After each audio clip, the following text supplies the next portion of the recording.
The war at Troy had ended. Ships returned. Heroes sailed home. But Odysseus, king of Ithaca, was lost to the sea. 10 years he fought in Troy, and 10 more years he wandered. Storms crushed his fleet. Cyclopes and sirens hunted him. A goddess tried to keep him as her own. Yet through it all, his heart whispered one name, Penelope. Far away in Ithaca, the palace echoed with voices not his. Dozens of suitors feasted at his table, drinking his wine, pressing Penelope to choose a new husband. "Your king is dead," they laughed. But Penelope only smiled, and at night she wove at her loom. Each dawn she unraveled her work, a secret trick to keep the suitors waiting.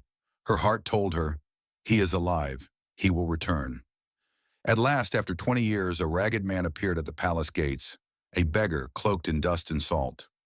None knew him, none but an old dog lying in the sun. With a single wag of its tail, it knew its master and died in peace.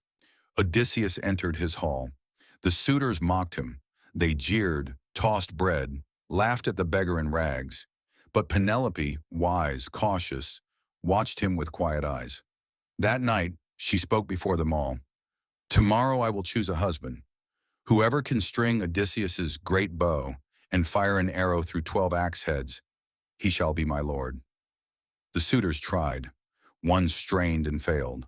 Another cursed the bow. Not one could bend it.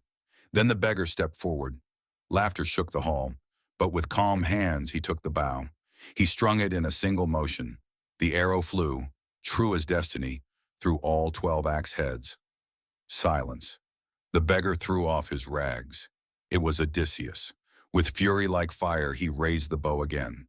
Arrows rained, swords clashed, and one by one the suitors fell, crying out as justice filled the hall. When all was still, Odysseus turned to Penelope, but she did not run to him. Her heart was full of hope, yet her mind was wary. "Stranger," she said softly, "if you are truly my husband, tell me of our bed."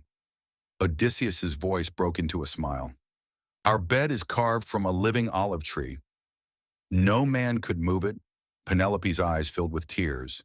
She rushed to him, and 20 years of sorrow melted in her arms. Odysseus had faced monsters, gods, and endless seas, but Penelope had faced time itself, and together they had won. Would you have waited 20 years for love or let go?